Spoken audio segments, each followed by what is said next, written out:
여러분 안녕하십니까? 권한대행임에도 불구하고 마치 자신이 대통령인 것처럼 대통령 몫의 헌법재판관을 기습 지명하려던 한덕수 총리를 헌법재판소가 멈춰세웠습니다. 헌법재판관 후보자 지명 효력정지 가처분 신청을 전원일치로 인용한 건데요. 헌법재판소 바로 연결해 자세한 소식 알아보겠습니다. 윤상문 기자 전해주십시오. 네, 헌법재판소가 한덕수 대통령 권한대행의 헌법재판관 임명 절차를 중단시켰습니다. 헌재는 김정환 변호사가 헌법소원과 함께 낸 효력정지 가처분 신청을 재판관 9명의 전원 일치 의견으로 인용했습니다.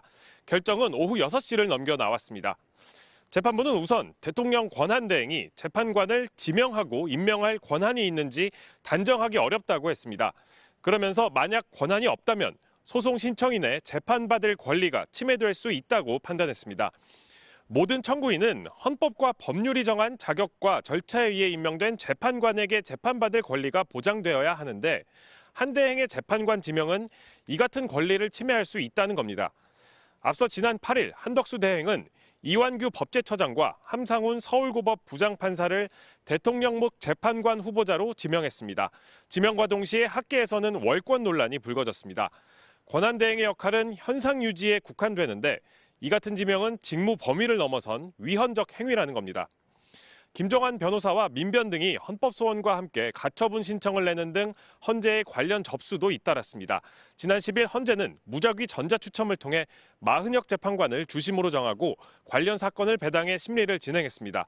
오늘 재판관 평의에서 전원 일치로 결론 낸 뒤 즉각 당사자들에게 통보한 것으로 파악됐습니다. 자, 사건 접수 일주일 만에 가처분 결론이 나온 건데 이번 주 금요일 문형배 이미선이 두 재판관의 퇴임 전에 결론을 내려고 했던 거겠죠? 네, 그렇습니다. 퇴임을 앞두고 재판을 서두른 것으로 보입니다.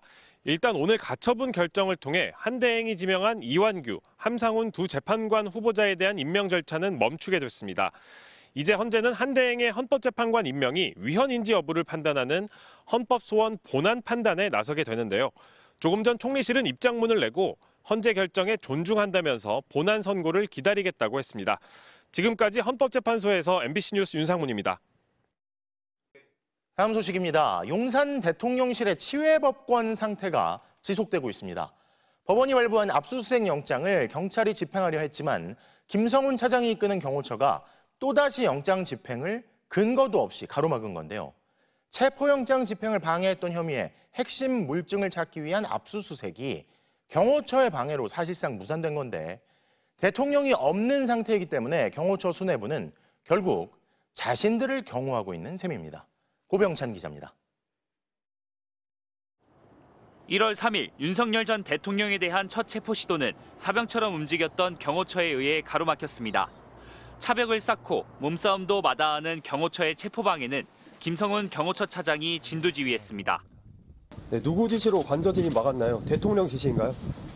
지시가 아닙니다. 법률에 따라 경호 임무 수행을 한 겁니다. 이렇게 김성훈 차장을 움직인 건 윤석열, 김건희 부부 아니었겠느냐는 게 경찰의 의심입니다.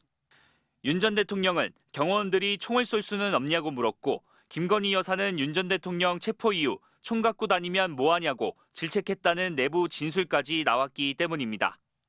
그러나 진술을 뒷받침할 물증 확보도 김성훈 차장이 지휘하는 경호처가 번번이 가로막았습니다. 오늘도 마찬가지였습니다. 압수수색 진행 안 되고 있는 상황인가요? 지금 아직 대기 중이에요. 경호처에서 맡고 있는 건가요? 아니, 아직 협의 중이에요. 압수수색 대상은 대통령실 내 경호처 비화폰 서버, 공관촌 내 경호처 사무실과 경호처장 공간 등이었지만 진입도 못했습니다. 경호처는 경찰이 요청한 자료 가운데 자신들이 선별한 일부 자료만 임의로 제출하겠다고 버텼습니다. 작년 12월부터 오늘까지 6번 시도가 모두 불발된 겁니다. 아크로비스타에서 윤 전 대통령을 근접 경호하는 모습이 포착됐던 김성훈 차장이 오늘은 대통령실로 출근해 집행 거부를 지휘한 걸로 알려졌습니다. 윤 전 대통령이 파면되기 전까지 경호처가 된 집행 거부의 명분은 국가보안시설이라는 거였습니다. 하지만 보안시설이라도 국가의 중대한 이익을 해하는 경우가 아니라면 책임자는 승낙하도록 돼 있습니다. 윤 전 대통령이 파면된 지금 압수수색을 허용하거나 불허할 수 있는 그 책임자는 한덕수 권한대행입니다. 하지만 경호처는 오늘 거부 사유는 뭔지, 책임자가 불허한 건지에 대해서는 명확히 밝히지 않고 있습니다. MBC 뉴스 고병찬입니다. 다음 소식입니다. 서울시가 지난해 집안 침하가 우려되는 도심을 조사해 도로 아래 무려 329곳의 빈 공간을 관측한 걸로 MBC 취재 결과 확인됐습니다. 무너질 위험이 있어 4시간 이내에 복구해야 한다는 긴급 등급인 곳도 38곳이나 되는 걸로 파악됐습니다. 서울시는 급한 복구 작업을 마쳤다며 이 자료를 공개하지 않아 왔지만 MBC는 최근 커지고 있는 땅 꺼짐 위협을 감안해 해당 구간을 밝히기로 했습니다. 조사 방식과 기간 등을 고려하면 발견되지 않은 구멍이 더 많을지도 모릅니다. 원석진 기자가 단독 취재했습니다. MBC가 입수한 서울시의 지난해 집안침하 특별점검 공동조사 용역 최종 보고서입니다. 집안이 내려앉을 위험이 있는 서울도심 1930km 구간을 조사한 결과 도로 아래에 무려 329곳의 공동, 즉 빈 공간이 있는 걸로 확인됐습니다. 강남구가 65곳으로 가장 많았고 광진구 28곳, 서초구 25곳, 중구 21곳, 송파구와 서대문구도 20곳이나 나왔습니다. 동대문구와 양천구, 금천구에선 발견되지 않았습니다. 가로 세로 60-70cm 크기에서부터 크게는 1m 60cm가 넘는 구멍까지 무더기로 포착됐습니다. 특히 이 가운데 38곳은 도로와 20cm 사이로 맞닿아 있어 당장이라도 무너질 수 있는 만큼 4시간 이내에 복구해야 한다는 긴급 등급으로 파악됐습니다. 서울시청과 인접한 이 도로 밑에서도 4시간 안에 즉시 복구를 해야 하는 긴급 등급의 땅속 빈 구멍이 발견됐습니다. 위험한 긴급 등급의 지하 구멍은 중구 8곳, 종로구 4곳, 강남구와 서대문구도 3곳이나 발견됐습니다. 3개월 이내에 복구가 필요한 우선 등급 공동이 115곳, 6개월 안에 고칠 필요가 있다는 빈 구멍도 서울에 156곳이나 확인됐습니다. 특히 광진구 군자역에서 아차산역으로 가는 4차선 도로에선 도로 아래 빈 공간이 19개나 무더기로 나왔는데 서울시는 지하철 굴착 공사가 진행된 구간에서 집중적으로 빈 공간이 발생하고 있다며 지속적인 관리가 필요하다고 적시했습니다. 안 그래도 밑에 지하철이 이제 여기 2개가 지나다니고 있거든요. 계속 싱크홀 얘기가 나오니까 그 부분이 좀 빨리 개선이 됐으면 좋겠어요. 도로 아래 빈 구멍이 있으면 토사가 휩쓸려 무너져 내리기 쉽고 주변에 대규모 공사로 진동이 생기면 위험이 훨씬 높아집니다. 서울시는 조사 이후 329곳 중 247곳을 우선 복구했습니다. 하지만 38곳은 구멍을 막기 위해 넣어둔 채움제가 유출되며 복구 작업이 중단됐고 44곳은 지하시설물 파손 등을 우려해 아예 손도 대지 못한 걸로 조사됐습니다. 두께 20cm 미만으로 규격에는 미치지 않지만 구멍으로 확인된 부분도 85곳이나 됐습니다. 서울시는 내부 참고용 자료로 불필요한 오해를 조성할 수 있다며 도로 아래 구멍에 대한 자료를 공개하지 않아 왔는데 MBC는 정보 공개 청구를 통해 서울시로부터 자료 전체를 확보했습니다. 서울시는 당시 복구가 안 된 곳은 지난해 12월 굴착 공사를 통해 메웠다며 다수 발견된 구간도 주기적으로 점검하고 있다고 설명했습니다. 이번 조사는 전자파를 땅속으로 보내 반사되는 신호로 감지하는 지표 투과 레이더 방식으로 진행됐습니다. 주파수 한계로 전자파가 탐지할 수 있는 깊이가 2m 정도인 걸 감안하면 실제 도로 아래 빈 공간은 훨씬 더 많을 수 있습니다. 최근 대형 땅꺼짐 사고로 인명피해가 발생한 강동구 명일동과 서대문구 연희동 현장은 당시 조사에서 빈 공간이 발견되지 않았습니다. MBC 뉴스 원석진입니다. 오늘은 4월 16일 세월호 참사 10일주기입니다. 소중한 사람을 잃은 이들은 기억을 공유하며 버텨왔습니다. 떠나간 아이들을 기억하는 것이 모두의 아이들을 지키는 일이다. 그래서 여전히 세월호 참사를 알리고 있는 어머니가 있습니다. 단원고 2학년 5반이었던 고 오준영 학생의 어머니를 이승지 기자가 만났습니다. 세월호가 올라오는 날 준영 군의 아버지는 배를 타고 바다로 나갔습니다.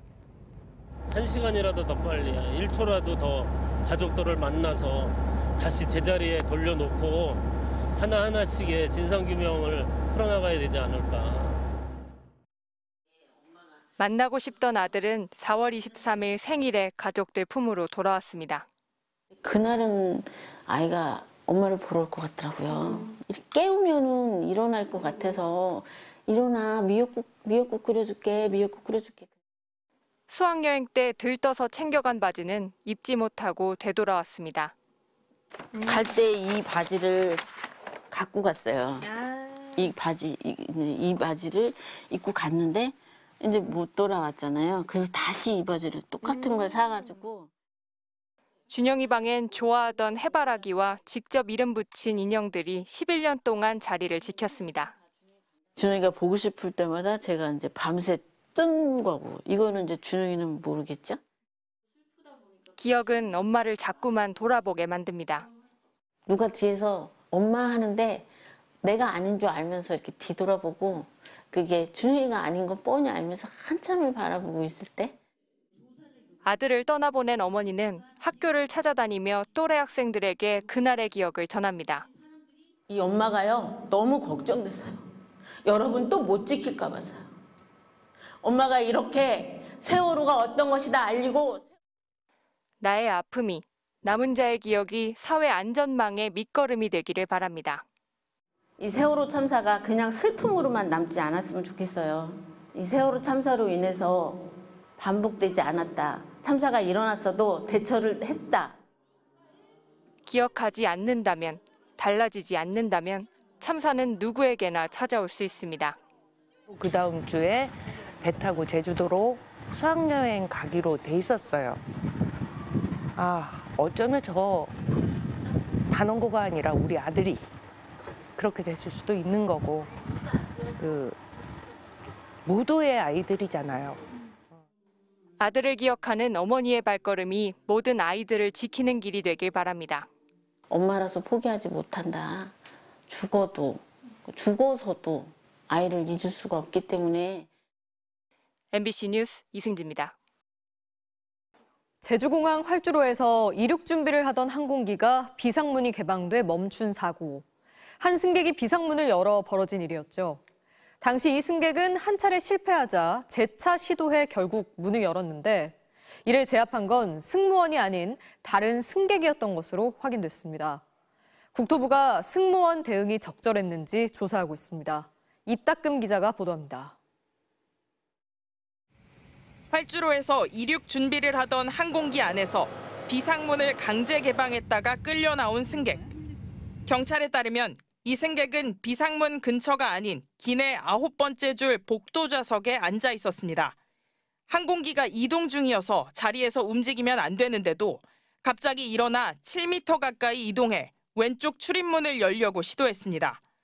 이어 자신을 제지하는 승무원을 뿌리치더니 반대편으로 가서 비상문을 연 겁니다. 밖으로 나가려던 여성을 제지한 건 앞쪽에 앉아있던 다른 승객이었습니다. 바닥에 넘어져 있었습니다. 그래서 이제 제가 바로 벨트를 풀고 그 범인을 제지했습니다. 이동 중에 자리에서 일어났을 때부터 낌새가 있었고 1차 시도까지 했었는데도 사고를 막지 못한 겁니다. 갑자기 승무원 한 3-4분이 맨 앞쪽으로 우르르 가셨고, 그 과정에서 막지 못했다는 게 여러모로 이해가 안 되고 불편한 상황이었습니다. 항공사 측은 승무원들의 대응에 문제가 없었다는 입장입니다. 비상문 앞에는 승무원이 앉을 수 있는 자리가 없었고, 대응 매뉴얼에 따라 승무원들이 적절하게 움직였다고 밝혔습니다. 국토교통부는 재작년 아시아나항공 여객기 비상문 사고 이후 빠른 대응을 위해 승무원 교육을 강화했습니다. 승무원 정기 보안 교육에 승객의 비정상적인 행동을 식별하고 감시하는 절차를 포함시킨 겁니다. 국토교통부는 사고 여객기 승무원들이 보안 교육을 제대로 이수했는지와 승객 저지 과정에 문제는 없었는지를 중점적으로 조사하고 있다고 밝혔습니다. 전문가들은 승무원 인원 규정만 있고 비상문 관리 등을 위한 배치 기준이 없다며 규정 보완이 필요하다고 강조합니다. 교육 또는 홍보도 중요하지만 비행 중에 승객이 출입문을 개방하는 것을 방지할 수 있도록 절차를 개정하고, 국토교통부는 비상문 통제 시스템 전반에 대한 점검에 착수하고 국내 모든 항공사에 안전 강화 대책을 주문했습니다. MBC 뉴스 이따금입니다.